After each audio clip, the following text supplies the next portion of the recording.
শখের mobile phone চুরি, ছিনতাই কিংবা হারিয়ে গেলে মানসিকভাবে ভেঙে পড়েন অনেকেই। সেটে থাকা গুরুত্বপূর্ণ তথ্য ও ছবি নিয়ে বাড়ে দুশ্চিন্তা। তবে আশার কথা হচ্ছে, ময়মনসিংহের মুক্তাগাছার এপিবিএন এর দ্বারস্থ হলে সহজেই মিলবে সমাধান। জিডি করার পর তথ্য প্রযুক্তি ব্যবহার করে গ্রাহকের চুরি হওয়া সেট উদ্ধার করে দিচ্ছে এপিবিএন।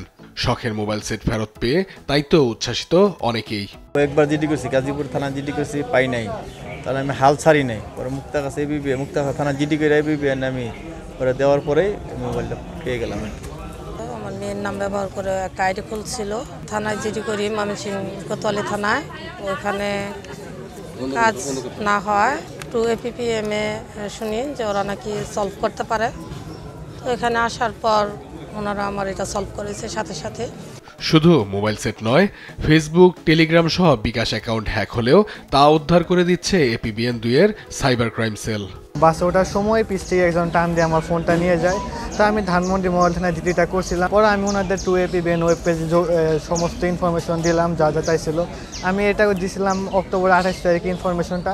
পরে 7 দিন আগে আমাকে এক এসআই ফোন দিয়ে বললো যে আপনার ফোনটা এখান থেকে উদ্ধার করা হয়েছে। আন্দোলনের টাইমে ওই তখন হারাইছিল ফোনটা।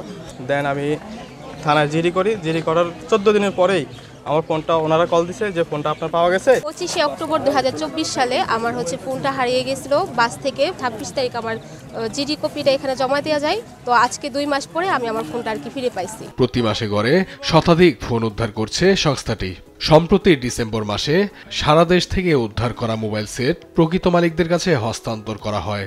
আজকে আমরা 101টি হারানো মোবাইল ফোন উদ্ধার করে প্রকৃত মালিককে ফেরত দিলাম। সাথে সাথে আমরা সাইবার ক্রাইমের বিশেষ করে ফেসবুক আইডি হ্যাক হয়েছে এরকম 5টি আইডিকে পাসওয়ার্ড উদ্ধার করে ফেরত দিলাম। এবং তাছাড়া একটি টেলিগ্রাম আইডিও উদ্ধার করে দিয়েছি আমরা। এবং বিকাশে ভুলক্রমে চলে যাওয়া প্রায় কত টাকা, 38,000 টাকা, এটা আমরা অন্য অ্যাকাউন্টে ভুলক্রমে চলে গিয়েছিল, সেটাও আমরা উদ্ধার করে প্রকৃত মালিককে ফেরত দিলাম।